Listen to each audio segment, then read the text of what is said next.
దేవునికి మహిమ కలుగును గాక. హల్లెలూయా, హల్లెలూయా.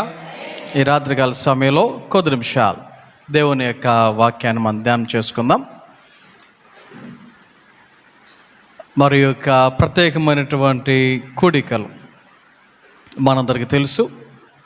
యేసయ్య ఈ భూమి మీద గడిపిన ఆఖరి వారం. మరి ఆదివారం ఏం జరిగిందో, ఆదివారం దేవుని యొక్క సన్నిధిలో వాక్యాన్ని విన్నాం.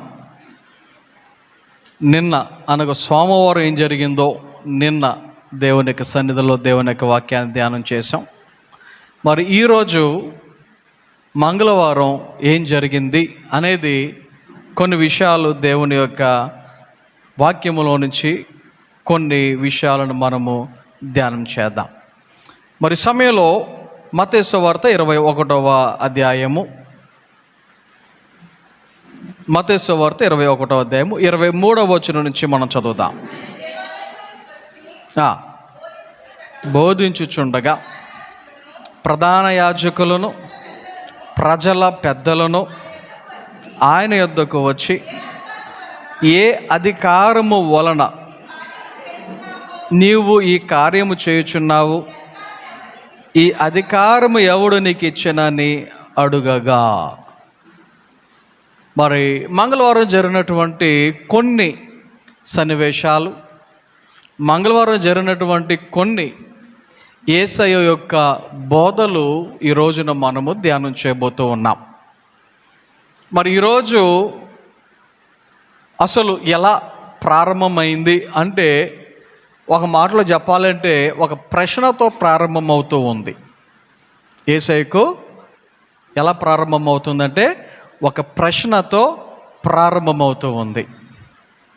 గమనించండి, ఇప్పుడు కొన్ని ప్రశ్నలు కొంతమందిని అడగొచ్చు. ఏమని?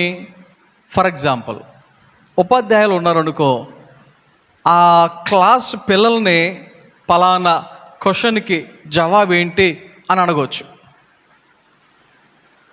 అంతేగాని ఆ పిల్లలు టీచర్ని, ఆ క్లాస్ టీచర్ని పలానా పాఠం మీకు తెలుసా అంటే వాళ్ళ క్లాసువే, ఈ యొక్క ప్రశ్నకి మీరు జవాబు చెప్పండి అని అడగొచ్చా? అర్థమవుతుందా? అంటే ఎవరిని అడగాలో దానికి తగ్గట్టుగా వారు అడగాలి. మన ఇంటికి వచ్చి ఎవరైనా మనల్ని ఈ ఇంట్లో ఉండడానికి మీకు అధికారం ఎవరు ఇచ్చారు అని అడిగితే అర్థమవుతుందా? మన ఇంట్లో ఎవరు కూడా మనల్ని ఏం చేయకూడదు, మన ఇంటి గురించి, మన ఇంట్లో ఉండేటువంటి దాని గురించి ప్రశ్నించడానికి బయట వాళ్ళకి ఏమీ లేదు, హక్కే ఉండదు, అర్హత కదా, హక్కే లేదు కదా. ఇక్కడ యేసయ్యను గురించి నువ్వు ఇలా మాట్లాడుతున్నావేంటి? నీ యొక్క క్రియలు అంటే అద్భుతాలు చేయటం, స్వస్థతలు చేయటం, దీనిని గురించి వీరు వచ్చి ఏమంటూ ఉన్నారు? ప్రధాన యాజకులను ప్రజల పెద్దలను ఆయన దగ్గరకు వచ్చి, ఏ అధికారము వలన ఈ కార్యములు చేయుచున్నావు? ఈ అధికారం నీకు ఎవడిచ్చాడు? అసలు ఈ అధికారం ఎవడిచ్చాడు? యేసయ్యకి ఒకరు అధికారం ఇవ్వవలసిన పనేంటి? యేసయ్యకి ఒకరు అధికారం ఇవ్వవలసినటువంటి పనేంటి? అయితే నాకు పలానా వాళ్ళు ఇచ్చారు, లేకపోతే నాకు అధికారం ఉంది అని దానికి జవాబు యేసయ్య చెప్పడానికి ప్రయత్నం చేయలే. అక్కడ జరిగినటువంటి ఒక సన్నివేశాన్ని కనుక మనం ఆలోచన చేస్తే యేసయ్య దానికి జవాబుగా ఏం చెప్తున్నాడు తెలుసా? ఓకే, రైట్, మీరు ప్రశ్న అడిగారు, బాగానే ఉంది. నేను జవాబు చెప్పాలంటే నేను కూడా మిమ్మల్ని ఒక ప్రశ్న అడుగుతా, మీరు జవాబు చెప్పండి, అప్పుడు నేను చెప్తా మీ ప్రశ్నకు జవాబు అని. ఆయన అడిగినటువంటి ప్రశ్న ఏంటంటే, యోహాను బాప్తీసం ఇచ్చు యోహాను ఆయన ఇచ్చినటువంటి బాప్తీసం ఎక్కడి నుండి వచ్చింది? అది దేవుని నుంచి వచ్చిందా లేకపోతే మనుషుల నుండి వచ్చిందా అని ఆయన ప్రశ్న వేశాడు. ఒకటి దేవుని నుంచి వచ్చిందా లేక మనుషుల నుండి. మనకి 25వ వచనంలో చదివితే ఈ విషయం మనకు కనబడుతుంది. పరలోకము నుండి కలిగినదా మనుషుల నుండి కలిగినదా. అప్పుడు ఈ యొక్క ప్రధాన యాజకులు కావచ్చు లేక ప్రజల పెద్దలు కావచ్చు, వారిలో వారు మాట్లాడుకోవడం ప్రారంభించారు. ఒక ప్రశ్న అడిగినప్పుడు జవాబు చెప్పాలి. ఒక ప్రశ్న అడిగితే జవాబు చెప్పాలి. జవాబు చెప్పడం మానేసి వారిలో వారు మాట్లాడుకుంటున్నారంటే దాని అర్థం ఏంటి? సమ్ డిస్కషన్ ఏది జరుగుతుంది అక్కడ. ఏం చెప్తే బాగుంటుంది, ఎలాంటి జవాబు చెప్తే బాగుంటుంది అని వారిలో వారు మాట్లాడుకొని వాళ్ళు చెప్పుకుంటున్నటువంటి మాటలు ఏంటంటే, ఒకవేళ పరలోకం నుండి వచ్చింది అని చెప్తే మీరెందుకు నమ్మలేదు అని మనల్ని అడుగుతారు. ఒకవేళ మనుషుల నుండి వచ్చింది అని చెప్తే ప్రజలందరూ ఏమనుకుంటున్నారు? ఈయన ఒక ప్రవక్త అని జనాలు నమ్ముతున్నారు. కాబట్టి జనాల నుండి మనకి ఏమొచ్చేస్తుంది? వ్యతిరేకత వచ్చేస్తుంది. కాబట్టి మనం పరలోకము నుండి వచ్చింది అని చెప్పడం మంచిది కాదు, మనుషుల నుండి వచ్చిందని చెప్పడం మంచిది కాదు. మరి ఏం చెప్పాలి? వాళ్ళ యొక్క కుయుక్తి ఏంటంటే, వాళ్ళు వేసుకున్నటువంటి పన్నాగం ఏంటంటే, వాళ్ళ యొక్క ఆలోచన విధానం ఏంటంటే, మాకు తెలియదు అని చెప్తే తప్పించేసుకుందాం కదా అనుకున్నారు. ఏమంట? మాకు తెలియదు అని చెప్తే మనము తప్పించుకున్నట్టే అని అనుకున్నారు. అయితే యేసయ్య ఏమన్నాడు? మీకు తెలీదు అని మీరు చెప్తే ఏ అధికారంతో నేను చేయుచున్నానో అది నేను మీకు చెప్పను అన్నాడు. గమనించండి, వాళ్ళకి యేసయ్యకు ఉన్నటువంటి తేడా ఏంటంటే, నాకు తెలియదు అనలేదు ఆయన. నాకు తెలియదు అంటే అది అబద్ధమవుతుంది.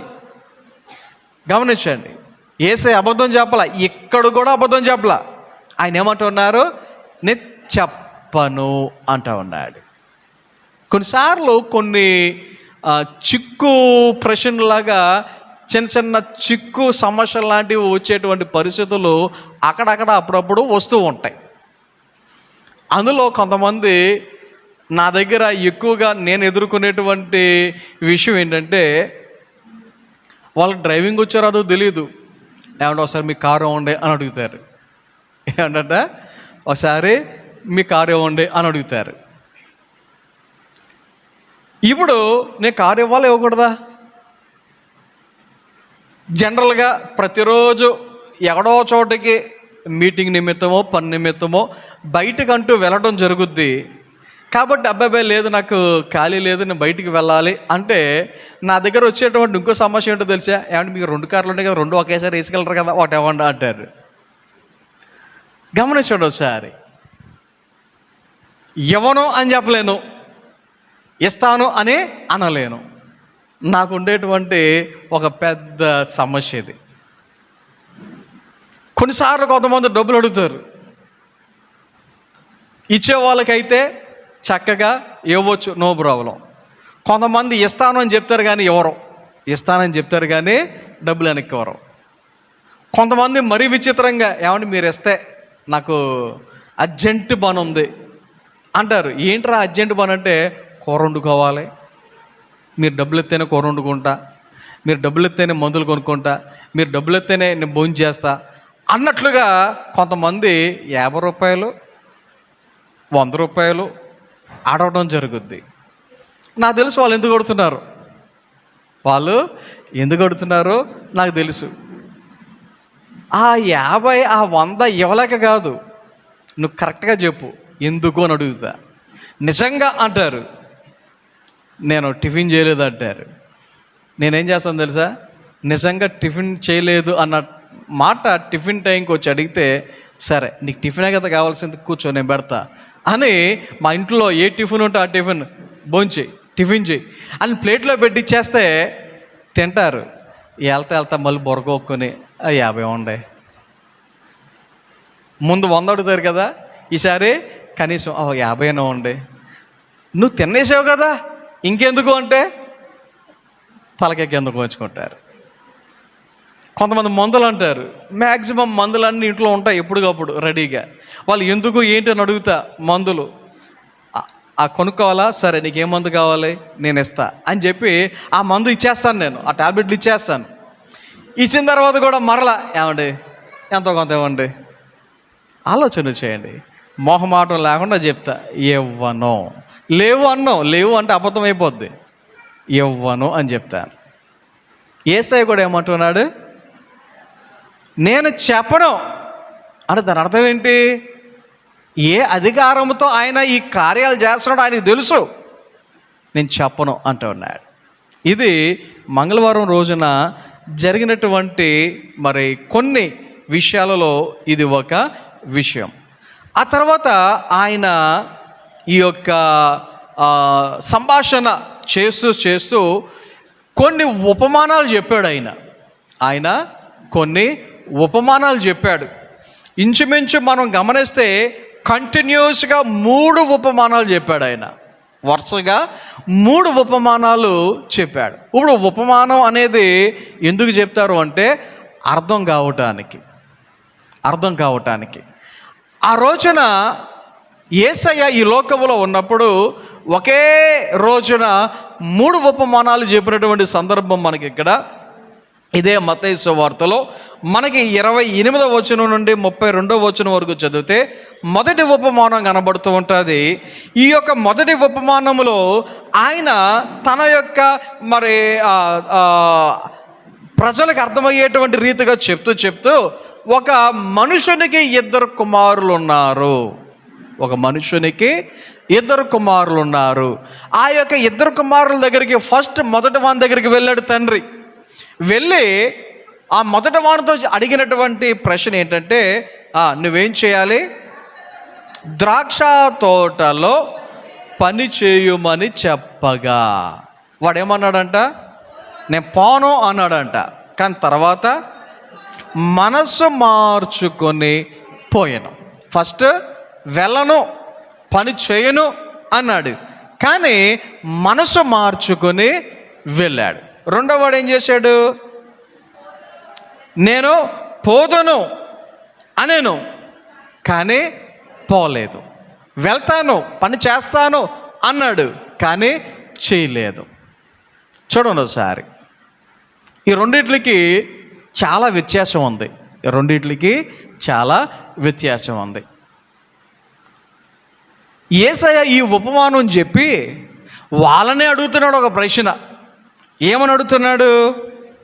ఈ 2 ఎవడు తండ్రి ఇష్ట ప్రకారము చేసిన వాడని వారిని అడిగాను. తండ్రి ఇష్ట ప్రకారం చేసినటువంటి వాడు ఎవడు? మొదటివాడా, రెండోవాడా, పెద్దోడా, చిన్నోడా అని ఆయన ప్రశ్న వేస్తూ ఉన్నాడు. ఎవరు చెప్పండి ఒకసారి? ఎవరు? మరి పెద్దోడు ముందు నేను వెళ్ళనన్నాడుగా.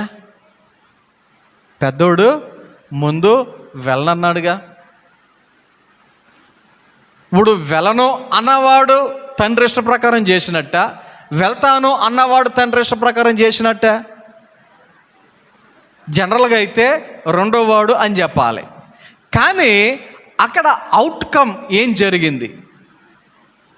మొదట వాళ్ళు చెప్పినటువంటి జవాబు కన్నా వారి యొక్క పనితీరు, ఎవరు ఏం చేశారు అంటే, మొదటివాడు వెళ్ళను అని ఎవడైతే అన్నాడో తర్వాత వెళ్ళి పని చేశాడు. రెండోవాడు చేస్తాను అన్నాడు, కానీ చేయలేదు. ఈ ఇద్దరిలో ఉన్నటువంటి వ్యత్యాసం ఏంటంటే, మారు మనస్సు అనే ఒక మాట చాలా అంటే చాలా స్పష్టంగా వచనములో మనకు కనబడుతుంది. పెద్దోడు ఏం చేశాడు? మనస్సు మార్చుకొని, ఏంటంట? మనస్సు మార్చుకొని. దీనినే మారు మనస్సు అంటారు. సో తండ్రికి ఎవరిష్టం అంటే మారు మనసు కలిగిన వారు. ఎవరిష్టం చెప్పండి? మారు మనసు కలిగిన వారు. మనసును ఎవరైతే మార్చుకుంటారో, ఇప్పుడు మనసును ఎలా మార్చుకోవాలి? మనసును ఎలా మార్చుకోవాలి? చేసేటట్లుగానా, మానేసేటట్లుగానా? చూడండి ఒకసారి. ఇప్పుడు రెండో వాడు కూడా వెళ్తానన్నాడు కానీ తర్వాత వెళ్ళలేదు. వాడిని మనసు మార్చుకొని అని రాయలేదు, అందుకనే బైబిల్లో వాడికి మనసు మార్చుకున్నాడని రాయలేదు, వెళ్తానన్నాడు కానీ పోలేదు అని సింపుల్గా రాశారు. మనసు మార్చుకోవటం అంటే అర్థం ఏంటో తెలుసా? దేవుని ఇష్ట ప్రకారంగా చేయటం. మనసు మార్చుకోవటం అంటే తండ్రి అభిష్టం మేరకు నడవటం. అర్థమవుతుందా? మారు మనసు అంటే మన యొక్క పరలోకపు తండ్రికి ఇష్టముగా నడుచుకోవటమే. అదే మారు మనసు అంటే. దాని అర్థం ఏంటి? మనము మన ఇష్టానుసారంగా నడవడం కాదు, మనము మన ఇష్టానుసారంగా జీవించడం కాదు, మనం మన ఇష్టానుసారంగా ఈ లోకంలో ఉండటం కాదు. ఈ లోకంలో ఉన్నప్పుడు మనం ఎలా ఉండాలన్నమాట? తండ్రి ఇష్ట ప్రకారంగా ఉండాలి. అటువంటి వారే ఆయనకు ఇష్టలు, అటువంటి వారే ఆయనకు కావాలి, అటువంటి వారే ఆయన అటువంటి వారి కొరకు ఎదురు చూస్తున్నాడు. అంటే దీని అర్థం ఏంటి? రెండో వాడు ఏ రకం? చేస్తాను అన్నాడు కానీ చేయలా. అర్థం చేసుకోండి. చేస్తాను అన్నాడు కానీ వెళ్ళలా. పొలానికి వెళ్తాను అన్నాడు కానీ వెళ్ళలా. దానికి కారణం ఏదైనా కావచ్చు. బలహీనత వచ్చిందనో, కాలు నొప్పి వచ్చిందనో, నడు నొప్పి వచ్చిందనో, తలనొప్పి వచ్చిందనో, ఫ్రెండ్స్ వచ్చారనో, చుట్టాలు వచ్చారనో, పని వచ్చిందనో, ఏమైనా ఉండొచ్చు. సాకులు దేవుడు చూడడు. సాకులు అనేవి, వంకలు అనేవి దేవుడు చూడడు. మనం మారు మనసు పొందాలి. మనము ఆయన ఇష్ట ప్రకారంగా ఈ లోకములో నడవాలి. మనము ఆయన అభిష్టం మేరకు ఈ యొక్క లోకములో జీవించాలి. ఇప్పుడు మీకు అర్థం కావటం ఒక మాట చెప్తా. ప్రస్తుతం ఎండాకాలం. మన పిల్లలు ఎండను లెక్క చేయరు. ఆటలు ఆడటం ప్రారంభించారంటే, ఆటలు ఆడటం ప్రారంభించే టైంను వారు లెక్క చేయరు. ఆకలి వేసినా సరే ఆకలి పట్టించుకోరు. బాత్రూమ్ వచ్చిన బాత్రూమ్కి వెళ్ళరు కొంతమంది. టీవీలో ఏ సీన్ మిస్ అయిపోతుందని ఒక పట్టుకు కూర్చుంటారు తప్ప బయటికి వెళ్ళరు. అయితే తల్లిదండ్రులు ఏం చేస్తారు? రేయ్ ఎండలో ఆడకరా అంటారా అనరా? రైట్, అన్నం టైం అయింది తినరా అంటారా అనరా? కొన్నిసార్లు గొంతులేసేస్తూ ఉంటారు పిల్లలకి, బాత్రూమ్ అర్జెంట్ వచ్చేసి, కానీ వెళ్ళరు. ఏయ్ ముందు బాత్రూమ్కి వెళ్ళి అంటారా అనరా? ఇంట్లో ఎరిగెత్తరేమో, మొత్తం అంతా కడుక్కోవాల్సి వస్తుందేమో, కారణం ఏదైనా కావచ్చు. అంటారా అనరా? చూడండి ఒకసారి. ఇప్పుడు పిల్లలు ఏమనుకుంటారు? అరే మాకు ఇష్టం వచ్చిన టీవీ ప్రోగ్రామ్స్ ఉండెత్తలేదు మా మమ్మీ, లేకపోతే నన్ను ఎండలో ఆడనెత్తలేదు మా డాడీ. ఎగ్జామ్స్ టైంలో వాళ్ళు ఆడుకోవాలని ఉంటుంది, కానీ తల్లిదండ్రులు ఏమంటారు? చదువుకోరా. మనం చదువు అని చెప్తే చాలు, పిల్లలకి ఎలా ఉంటుంది? అయ్యో బాబోయ్ ఏంట్రా బాబు మనకి టార్చర్ అనుకోరా? ఆలోచన చేయండి. తండ్రి అభిష్టం మేరకు బిడ్డలు ఉండాలి అని తల్లిదండ్రులు కోరుకోరా?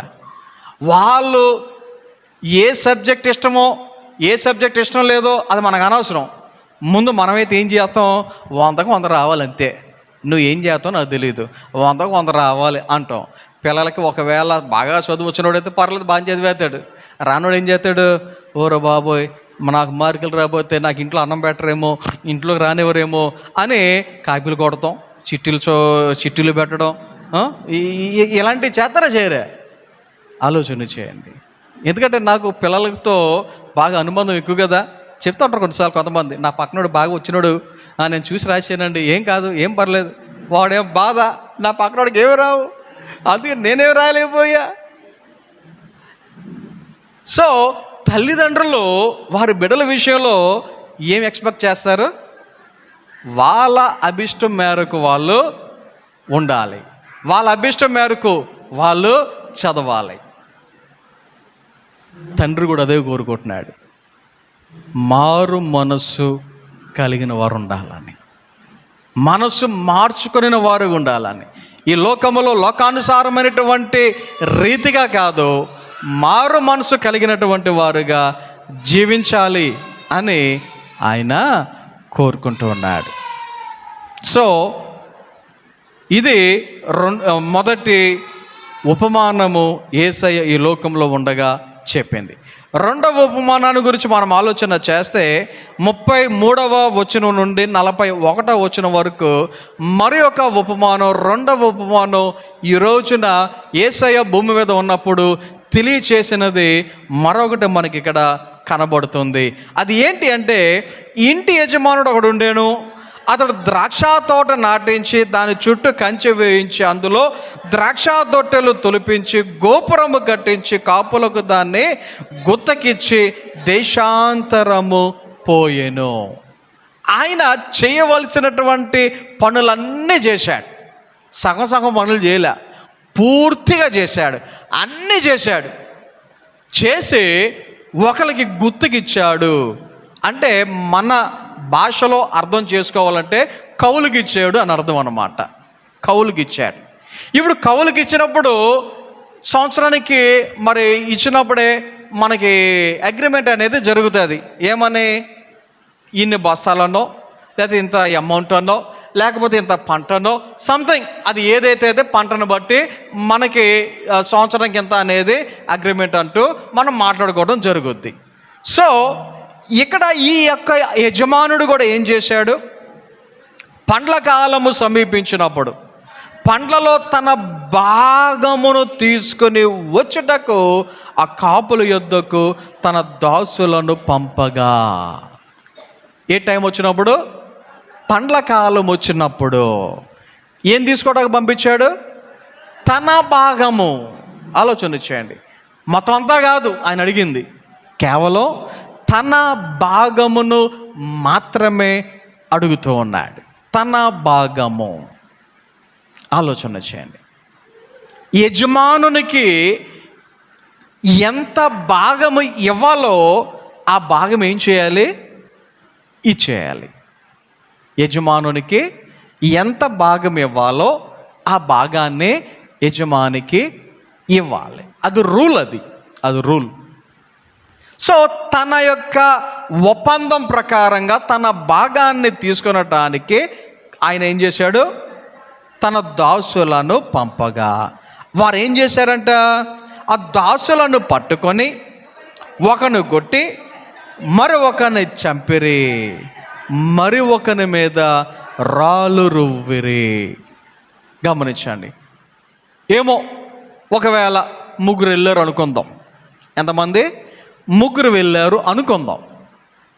ఎంతమంది వెళ్ళారో మనకి స్పష్టంగా ఇక్కడ లేదు. కానీ ఇక్కడ చదివినటువంటి భాగాన్ని బట్టి ముగ్గురు అని ఒక అంచనాకు రావచ్చు. కారణం ఏంటంటే ఒకని ఏం చేశారంట? ఒకనే చంపిరి, ఒకనే ఆ కాపులు అతని దాసులను పట్టుకొని ఒకని కొట్టిరి, ఒకని చంపిరి, మరి ఒకని మీద రాళ్ళు రువ్విరి. అంటే ఒకనేమో కొట్టారు, మామూలు కొట్ల, ఎలా కొట్టారో భయంకరంగా కొట్టారు. ఒకనైతే ఏకంగా చంపేశారు, ఇంకొకనైతే రాళ్ళను విసిరారు. సో ఒక వ్యక్తి ఆల్రెడీ చనిపోయాడు, ఒక వ్యక్తి చనిపోయాడు, ఒక వ్యక్తి కొట్టారు, ఇప్పుడు లేచే స్థితిలో ఉన్నాడో లేదో మనకు తెలియదు. ఇంకో వ్యక్తి మీదైతే రాళ్ళు విసిరారు. మొత్తానికి రాళ్ళు విసిరినటువంటి వాడు రాళ్ళు తగులుతూ ఉండగా పారిపోయి ఉండొచ్చు, తప్పించుకొని ఏవో చిన్న చిన్న దెబ్బలతో చిన్న చిన్న రక్తాలతో అతను పరుగున ఈ యజమానుని దగ్గరికి వచ్చి ఉండొచ్చు. వచ్చి చెప్పాడు, అయ్యా మీరు పంపించారు కానీ అక్కడ జరిగింది ఇది అని చెప్తే ఆ యజమానుడు ఏం చేశాడంట? మరలా అతడు మునుపటి కంటే ఎక్కువ మంది ఇతర దాసులను పంపగా వారు వీరిని కూడా ఆ ప్రకారమే చేసిరి. అంటే కొంతమందిని కొట్టారు, కొంతమందిని చంపారు, కొంతమందిని రాళ్ళతో కొట్టారు. అప్పుడు ఈ రెండోసారి పంపినప్పుడు వాళ్ళు కూడా ఈ యజమానుడి దగ్గరికి వచ్చి, అయ్యా ఇలా చేశారు అని చెప్తే ఈ యజమానుడు అనుకున్నాడు, ఒకవేళ నా కుమారుని పంపిస్తే సన్మానించారు అని అనుకుని తన కుమారుని వారి యొద్దకు పంపాను. అప్పుడు ఆ కాపులు ఏం చేశారంట, ఇతడు వారసుడు, ఇతని చంపి ఇతని స్వాస్యము తీసుకుందాము రండి అని తమలో తాము చెప్పుకొని అతన్ని పట్టుకొని ద్రాక్ష తోట వెలుపల పడవేసి చంపిరి. కాబట్టి ఆ ద్రాక్ష తోట యజమానుడు వచ్చినప్పుడు ఆ కాపులను ఏమి చేయును?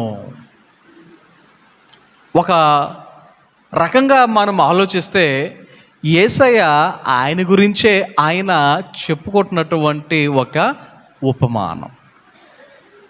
మొదట కొంతమంది ప్రవక్తలను ఆయన పంపించాడు. ఆ ప్రవక్తల మాటలు జనులు విన్నారా? వినలేదు. ఆ తర్వాత మరికొంతమంది ప్రవక్తలను పంపించాడు. వాళ్ళ మాట విన్నారా? వినలేదు. అందుకనే స్వయముగా యేసయ్యే ఈ భూమి మీదకి ఆయన దేవుని కుమారుడిగా వచ్చాడు. ఆయన ఈ భూమి మీదకి దేవుని కుమారుడిగా వస్తే ఆయననే ఏం చేశారు? సిలువ ఎక్కించారు. అంటే ఆయన మీద నిందలు వేసి ఏ తప్పు చేయకపోయినా మరి ఒక పెద్ద బందిపోటు దొంగకు మించి, అంటే ఆ టైంలో మనకు తెలుసు ఒక వ్యక్తి యేసుని విడిచిపెట్టాలా బరబ్బాని విడిచిపెట్టాలా అంటే జనాలందరూ ఏం కావాలన్నారు? మాకు బరబ్బాను ఇచ్చేసేయండి, యేసుని మాత్రం సిలువ వేసేయండి అనేటట్లుగా చేశారు. సో ఇక్కడ ఈ యొక్క వాక్య భాగాన్ని బట్టి మనం అర్థం చేసుకుంటే ఆయన భాగాన్ని ఆయనకు మనము ఇవ్వాలి అనేటువంటి విషయాన్ని ఆయన మనకి ఇక్కడ నేర్పిస్తున్నాడు. ఆ తర్వాత 22వ అధ్యాయానికి వస్తాయి. అక్కడ మొదటి నుండి 14 వచనాలు చదివితే మరి ఒక ఉపమానాన్ని ఆయన ఎక్స్ప్లెయిన్ చేస్తూ ఉన్నారు. ఏంటి ఈ ఉపమానము అంటే, పరలోక రాజ్యము తన కుమారునికి పెండ్లు విందు చేసిన ఒక రాజును పోలి ఉన్నది. ఒక రాజు ఏం చేస్తున్నాడంట? పెళ్ళి చేస్తున్నాడంట. ఎవరి పెళ్ళి? తన కుమారుని పెళ్ళి. ఇప్పుడు రాజుగారి యొక్క ఇంట్లో పెళ్ళి అంటే ఎలా ఉంటుంది? రాజుగారి ఇంట్లో పెళ్ళి అంటే ఎలా ఉంటుంది? గమనించండి. ఈ మధ్య సర్వసాధారణమైనటువంటి మరి చిన్న చితక అన్నటువంటి పేదవారు అన్నటువంటి వారి పెళ్ళిళ్ళు చూసినా విందు విషయంలో ఎవరు కూడా వెనకడికి వేయట్లే. పేదవాళ్ళం కదా అని చెప్పేసి పెళ్లి చేసినప్పుడు భోజనం పెట్టకుండా ఎవరన్నా పంపించడం ఈ మధ్యకాలంలో ఎక్కడన్నా చూసారా? పెళ్ళిలో విందు లేనటువంటి పెళ్ళి ఎక్కడన్నా చూసారా? ఎంత పేదవాళ్ళు అయినా సరే పేదవాళ్ళు కదా అని చెప్పేసి విందు పెట్టడం మానేసినటువంటి పెళ్ళిళ్ళు ఏమైనా ఉన్నాయా? అబ్బో, ఎక్కడ కనబడవు నాకు తెలిసి కదా. గమనించండి. ఇక్కడ మీరు గమనిస్తే ఒక రాజుగారు తన యొక్క కుమారుని పెళ్లి చేసి ఆ పెండ్లికి విందును ఆయన సిద్ధపరిచి ఆడ వాక్యంలో కనబడుతుంది. ఆ విందు ఎలాంటి విందంట? ఇదిగో నా విందు సిద్ధపరిచి ఉన్నాను, ఎద్దులను క్రొవ్విన పశువులను వధింపబడి ఉన్నవి. చూడండి ఒకసారి, ఒక మేకపోతు అంటేనే అబ్బో ఎంతో వస్తుంది మాంసం కదా. అలాంటిది ఆయన ఏమంటున్నాడు? ఎద్దులను, ఎన్నో చెప్పలేదు అక్కడ, ఇంకా క్రొవ్విన పశువులను, ఎన్ని పశువులో చెప్పలేదు. దీన్ని బట్టి అర్థం చేసుకోండి, దీన్ని బట్టి ఊహించుకోవచ్చు మనం ఎంత ఎక్కువ మందికి ఆయన విందు సిద్ధపరిచాడో అనేది. రైట్. సో ఈ పెళ్ళిళ్ళకి ఎవరు వెళ్తారు భోజనం చేయడానికి? పెళ్ళిళ్ళకి విందు భోజనం చేయడానికి ఎవరు వెళ్తారు? ఇప్పుడు మన ఇంట్లోనే ఏదన్నా కార్యక్రమం జరుగుతుంది, భోజనం చేయడానికి ఎవరు వస్తారు? మనం ఎవరిని పిలిస్తే వాళ్ళు వస్తారు. అంటే ఉంటారు కొంతమంది బ్యాచ్ ఉంటారు, వాళ్ళకి ఎవరో చెప్పవసరంలా, వాళ్ళకి ఎవరో చెప్పవసరంలా. అవసరమైతే మొదటి బంతిలోనే కూర్చుంటారు వాళ్ళు. పిలవా పెట్టని పేరెంటాలు అన్నట్టుగా మొదటి బ్యాచ్లోనో మొదటి బంతిలోనో వారు కూర్చొని ఏదో వాళ్ళు సపరేట్గా నన్నే పిలిచారు అన్నట్టుగా యాక్టింగ్ చేస్తూ మరీ తినేటువంటి పరిస్థితి. ఒకసారి ఎక్కడో జోక్ నేను విన్నాను. ఒకడు ఇలాగే ఒక చోట భోజనాలు పెడితే వాడు భోజనం పెట్టమని ప్లేట్ ఇచ్చుకుని వెళ్తాడు. ప్లేట్ ఇచ్చుకుని వెళ్ళి భోజనం అదే ఇదే అని చెప్పేసి అంటే, ఎవడరా నువ్వు ఇక్కడ అడుగుతున్నావు అంటే, నేను పెండ్లు కొడుకు తాలూకా అంటాడు వాడు.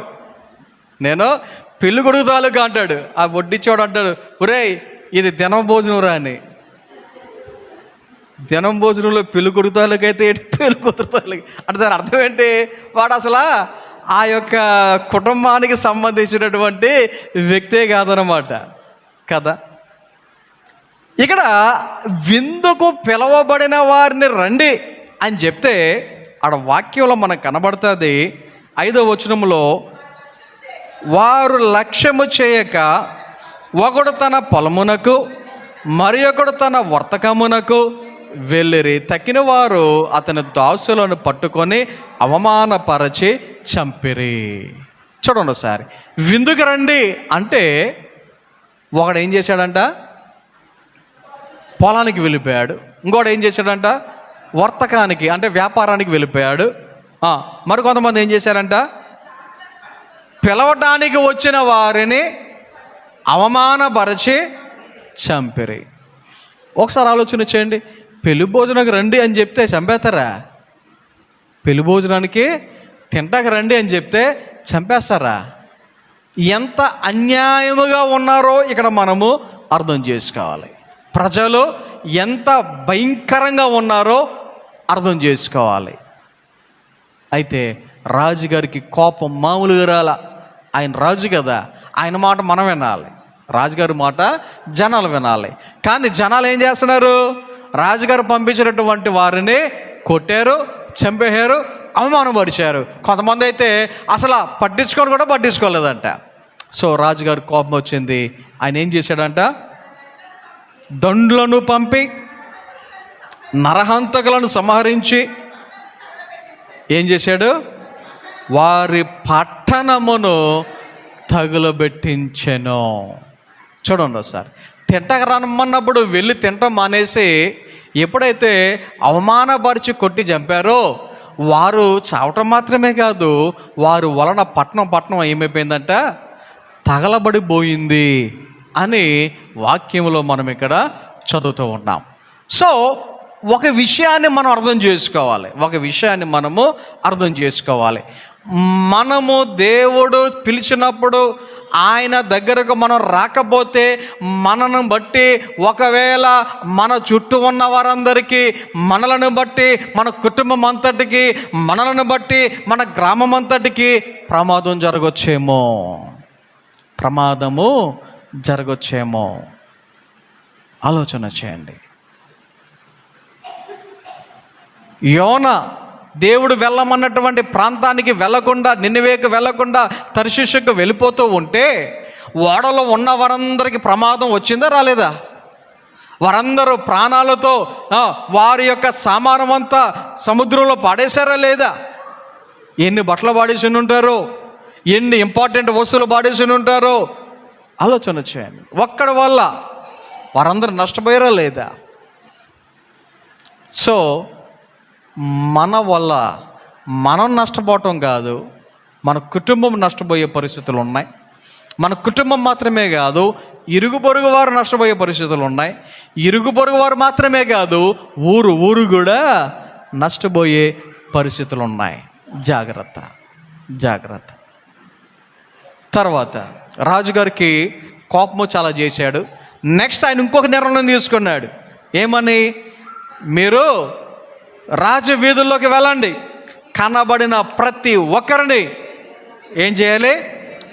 పెండ్లు విందుకు పిలువుడి అని తన దాసులతో చెప్పాను.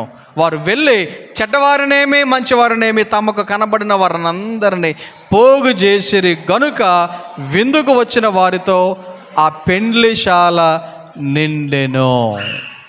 ఏమైంది? పెండ్లికి వచ్చిన వారితో ఆ విందుశాల నిండెను. ఇక్కడ ఒక విషయాన్ని మనం అర్థం చేసుకోవాలి. పోగు చేసినప్పుడు ఏం చేశారు ఉంటారు తెలుసా మీకు? కొన్ని రూల్స్ అండ్ రెగ్యులేషన్స్ చెప్పారు వారికి. ఏం చేశారు? కొన్ని రూల్స్ అండ్ రెగ్యులేషన్స్ చెప్పారు. అందులో ప్రాముఖ్యంగా పెండ్లి విందుకు వెళ్తే ఫస్ట్ ఏముండాలంట? పెండ్లి వస్త్రం ఉండాలి. అవన్నీ వాళ్ళు ప్రొవైడ్ చేశారు కూడా. అయితే వారందరూ వచ్చి భోజనం చేస్తూ ఉంటే ఆ యొక్క రాజు కూర్చున్న వారిని చూడ లోపలికి వచ్చి ఒకడు పెండ్లి వస్త్రము లేకుండా ఉండటం చూచి, ఇక్కడికి ఈవిడ ఎలా వచ్చాడు, నువ్వు ఎలా వచ్చావు ఎక్కడికి అని అడిగితే వాడు మౌని అయి ఉండేను. వెంటనే ఆయన ఏమన్నాడు? కాళ్ళు చేతులు గట్టి వెలుపటి చీకటిలోనికి త్రోసివేయుడి, అక్కడ ఏడుపును పండ్లు కొరుకుటయును ఉండును. పెండ్లి వస్త్రము ధరించుకోనందుకు ఎక్కడికి పంపిస్తాడు? వెలుపలకి, చీకటిలోనికి, ఏడుపును పండ్లు కొరుకుటయు ఉన్న చోటికి పంపివేశాను. అంటే దాని అర్థం ఏంటి? నరకం. ఏంటి దాని అర్థం? నరకం. ఏది లేదని? పెండ్లి వస్త్రము లేదని. ఈ పెండ్లి వస్త్రము వచ్చిన వాళ్ళందరికీ ఇచ్చారా లేదా? అందరికి ఇచ్చారు. పోగు చేసినప్పుడు అందరికి ఇచ్చారు. మరి ఇచ్చినప్పుడు తీసుకోవాలిగా, ఇచ్చినప్పుడు పొందుకోవాలిగా, ఇచ్చినప్పుడు ఉపయోగించుకోవాలిగా. ఏమందలే, ఈ బోడి వస్త్రం లేకపోతే నన్ను భోజనం చేయనిరా, ఇలాగున ఆలోచనతో వెళ్ళుంటాడు. వెళ్ళినందుకు ఏం జరిగింది? చీకటిలోనికి, ఏడుపును పండ్లు కొరుకుతాయో ఎక్కడైతే ఉంటాయో అందులోనికి పంపించడం అంటే నేను వెళ్ళను అని చెప్పినా ఏం చేశారు? తోసేశారు అందులోకి. ఆలోచన వచ్చాను. ఇక్కడ పరలోకమును గురించినటువంటి ఒక మాటను నేర్పించడానికి పెండ్లి వస్త్రము లేకపోతే అందులో అర్హత లేదు అని ఆయన తెలియచేస్తా ఉన్నాడు. ఆ తర్వాత ఇంకా జరిగినటువంటి కొన్ని సంఘటనలు, అది కూడా మంగళవారం జరిగినటువంటి కొన్ని సంఘటనలు మనము గమనిస్తే 3 ఉపమానాలు ఇప్పటికి చెప్పా. ఒకటి మారు మనసు గురించి, 2 దేవునికి ఇవ్వవలసినటువంటి భాగాన్ని ఇవ్వటం గురించి, 3 పెండ్లి వస్త్రము గురించి 3 ఉపమానాలు ఆయన చెప్పారు. ఆ తర్వాత మరొక విషయం జరుగుతుంది. కొంతమంది పరిసయ్యులు ఏం చేస్తున్నారంటే కొంతమందిని సిద్ధపరిచి యేసయ్య దగ్గరకు పంపించి వారు అడుగుతున్నటువంటి ఒక ప్రశ్న ఏంటంటే, కైసరుకు పన్నిచ్చుట న్యాయమా కాదా? మాతో చెప్పమని అడుగుటకు హేరోదీయులతో కూడా తమ శిష్యులను ఆయన యొద్దకు పంపిరి. చూడండి, ఇక్కడ ఈ యొక్క పరిసయ్యులకి ఎంత మరి ఏమనాలి, ఈగో అనాలో జలసి అనాలో మనకు తెలియదు. కానీ వాళ్ళు ఇల్లు అడగడం లేదు, యేసయ్య అక్కడే ఉన్నాడు, వాళ్ళు అడగడంలా. వాళ్ళు వెళ్ళకుండా కొంతమంది హేరోదీయులను, కొంతమంది వారి యొక్క శిష్యులను పంపించి వాళ్ళతో అడిగిస్తున్నారు. ఏమని? కైసరుకు పన్నిచ్చుట న్యాయమా కాదా? సో వీరు చెడు ఉద్దేశముతో అడుగుతున్నారు అని యేసయ్య గ్రహించి ఏమంటున్నారు తెలుసా? ఓకే రైట్, మీరు ఒక దేనారం చూపెట్టండి అంతే. వాడు తీసాడండి ఒక దేనారం, అయ్యో ఇదిగో. అప్పుడు ఆయన ఏమన్నాడు? దాని మీద ఏముందో చదవండి, దాని మీద ఎవరో బొమ్మ ఉందో చెప్పండి అంటే ఇది కైసరు బొమ్మ అని చెప్పేసి కైసరు గురించి వారు చెప్తే అక్కడ యేసయ్య చెప్పాడు, సరే అయితే కైసరిది కైసరికి ఇచ్చేయండి, దేవునిది దేవునికి ఇచ్చేయండి. కైసరు అయితే కైసరికి, దేవునిదైతే దేవునికి ఇవ్వండి అన్నాడు. అక్కడ వాక్యంలో చదువుతాం, వారి మాట విని ఆశ్చర్యపడి ఆయనను విడిచి వెళ్ళిపోయేరే. ట్యాక్స్ కట్టాల్సి వస్తే ఖచ్చితంగా ట్యాక్స్ కట్టాలి. దేవునికి ఇవ్వాల్సింది ఏదైనా ఉంటే ఖచ్చితంగా దేవునికి ఇవ్వాలి. ఇది యేసయ్య అక్కడ వారికి నేర్పించినటువంటి విషయం. ఆ తర్వాత కొంతమంది సద్దుకయ్యులు యేసయ్య దగ్గరకు వచ్చి ఆయనను మరి కొన్ని చిక్కు ప్రశ్నలు అడగటానికి వారు కొన్ని విషయాలు అడుగుతున్నారు. మోషే ధర్మశాస్త్రం ప్రకారంగా ఒక వ్యక్తికి పెళ్ళయింది. పెళ్ళైనప్పుడు భర్త చనిపోతే ఆ భర్త యొక్క తమ్ముడు ఆమెను పెళ్లి చేసుకోవాలి కదా. ఆడు చచ్చిపోతే ఇంకోడు, ఆడు చచ్చిపోతే ఇంకోడు, అలాగే 7 చేసుకున్నారు. సో పరలోకములో ఈమె ఎవరికి భారీగా ఉంటుంది అని వారు ప్రశ్న వేశారు. అప్పుడు యేసయ్య వారికి చెప్పినటువంటి మాట, లేఖనములను కానీ దేవుని శక్తిని కానీ ఎరుగక మీరు పొరబడుచున్నారు. మీరేమవుతున్నారు? పొరబడుతున్నారు. దేవుని శక్తిని మీరు తెలుసుకోలేకపోతున్నారు. గమనించండి, ఆయన చెప్పిన మాట, పునరుత్థానమందు ఎవరునూ పెండ్లి చేసుకున్నారు, పెండ్లికి ఇయ్యబడరు. ఈ విషయం మీకు తెలియక పరలోకంలో ఈమె ఎవరికి భారీగా ఉంటుందని మీరు అడుగుతున్నారని యేసయ్య చెప్తే జనులు విని ఆయన బోధకు ఆశ్చర్యపడిరి అని దేవుని యొక్క వాక్యంలో మనం చదువుతున్నాం. ఆ తర్వాత మరొక ప్రాముఖ్యమైనటువంటి విషయం, అది కూడా ఈరోజే జరిగింది. ప్రాముఖ్యమైనటువంటి విషయం మంగళవారమే జరిగింది. ఏంటి అంటే, అక్కడ మరి కొంతమంది ధర్మశాస్త్రోపదేశకులు అక్కడికి వచ్చి, బోధకుడా, ధర్మశాస్త్రములో ముఖ్యమైన ఆజ్ఞ ఏది? ధర్మశాస్త్రములో ముఖ్యమైన ఆజ్ఞ ఏది? పాత నిబంధన గ్రంథములో నిర్గమకాండములో దేవుడు ప్రజలకు కొన్ని ఆజ్ఞలు ఇచ్చాడు. అప్పటి వరకు ఆ ఆజ్ఞలు అందరూ పాటిస్తూ వచ్చారు. అందుకనే ఈ యొక్క ధర్మశాస్త్రోపదేశకుడు అంటున్నాడు, ముఖ్యమైన ఆజ్ఞ ఇది. అందులో ముఖ్యమైన ఆజ్ఞ ఏది అంటే యేసయ్య 2 విషయాలు చెప్పాడు. ఒకటి, నీ పూర్ణ హృదయముతోనూ, నీ పూర్ణాత్మతోనూ, నీ పూర్ణ మనసుతో నీ దేవుడిని ప్రభువును ప్రేమింపవలెను. దేవునిని ప్రేమించు. రెండవది, నీ పొరుగు వారిని ప్రేమించు. ఈ 2 ఆజ్ఞలు ధర్మశాస్త్రం అంతటికి ప్రవక్తలకును ఆధారమై ఉన్నవని అతనితో చెప్పాను. యేసయ్య ప్రాముఖ్యంగా చెప్పినటువంటి విషయాలు, లేక క్రొత్త ఆజ్ఞలను ఆయన వివరిస్తూ, అంతకుముందు 10 ఉండేవి కానీ ఇప్పుడు సింప్లిఫై చేసి 2 చెప్తున్నాడు. నీ దేవుని ప్రేమించు, 2 నీ పొరుగువాన్ని ప్రేమించు. ఈ ప్రాముఖ్యమైనటువంటి ఆజ్ఞలు కూడా ఈ రోజునే చెప్పబడినాయి. ఆలోచన చేయండి. యేసయ్య ఆఖరి రోజుల్లో, ఆఖరి వారములో జరుగుతున్నటువంటి సంభాషణలు ఇవన్నీ ఆలోచన చేయండి.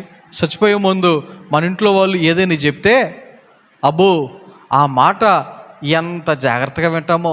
చచ్చే ముందు మీ ఇంట్లో ఎవరైనా మీ తాత ఏం చెప్పాడా, మీ మామ ఏం చెప్పిందా అని అంటే, చెప్పిందంటే ఏం చెప్పింది ఆశ్చర్యంగా ఇంట్రెస్ట్గా వింటామా లేదా? ఆలోచన చేయండి.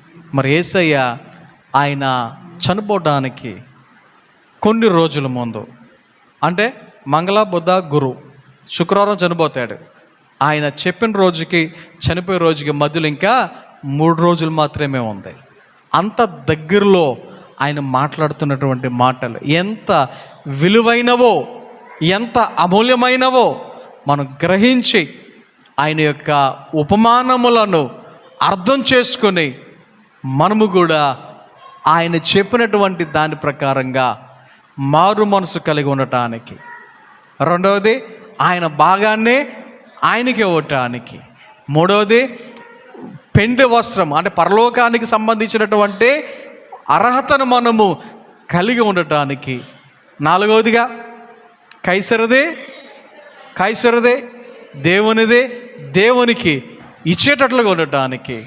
ఆ తర్వాత ప్రాముఖ్యమైనటువంటి ఆజ్ఞలుగా దేవునిని ప్రేమించడం, పొరుగువారిని ప్రేమించడం. ఇలాగున్న ఈ విషయాలన్నీ గ్రహించి జాగ్రత్తగా పాటిద్దాం. కొద్ది మాటలు మన వినికిడిలో దేవుడు ఫలింపచేసి నడిపించును గాక.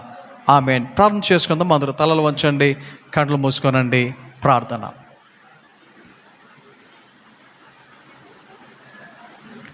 పరిశుద్ధుడ మహోన్నతుడ, మీకు వందనాలు, స్తోత్రాలు తండ్రి.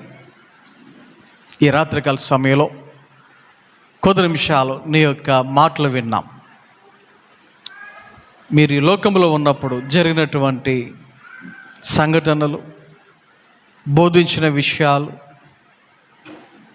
దేవా మేము విన్నాం. ఆ మాట ప్రకారముగా మేము జీవించడానికి, నడవటానికి సహాయం దయచేయమని ప్రార్థన చేస్తున్నాం.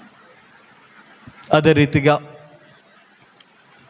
ఈ లోకంలో ప్రతి ఒక్కరం మారు మనసు కలిగి దేవా నీ యొక్క రాజ్యానికి వారసులం అవ్వాలి అంటే దానికి తగినటువంటి మహిమ వస్త్రమును, రక్షణ వస్త్రమును మేము కలిగి జీవించడానికి సహాయం దయచేయమని. ఈ లోకంలో జీవించుచుండగా, ఈ లోకంలో జీవించినప్పుడు నీ భాగాన్ని నీకు ఇవ్వటానికి, అలాగే ఈ యొక్క లోకంలో ప్రభుత్వానికి చెల్లించవలసింది ప్రభుత్వాన్ని చెల్లించటానికి, నిన్ను ప్రేమించటానికి, పొరుగు వారిని ప్రేమించటానికి తగిన హృదయమును, తగిన మనసును మేమందరము కలిగి నిబిడులుగా, నీకు ఇష్టలుగా ఈ లోకంలో జీవించడానికి సహాయం దయచేసి ఈ రాత్రికాల సమయంలో ఈ కొడుకును ముగించుకుని మా గృహాలకు వెలిచి ఉండగా నీ మెండైన దీవెనలతో, ఆశీర్వాదముతో నింపి నడిపించి మీరే మహిమ, ఘనత, ప్రభావాలు పొందుకున్నామని యేసు నామమున ప్రార్థన చేయుచున్నాము తండ్రి. ఆమేన్. మన తండ్రి అయిన దేవుని ప్రేమ, కుమారుడైన యేసుక్రీస్తు వారి కృప, పరిశుద్ధాత్మక నిన్ను సహవాసము, సహాయము, కాపుదల, నడిపింపు ఇప్పుడు ఎల్లప్పుడు ఆయన బిడ్డలైన మనందరకు సదాకాలము తోడే నడిపించును గాక. ఆమేన్.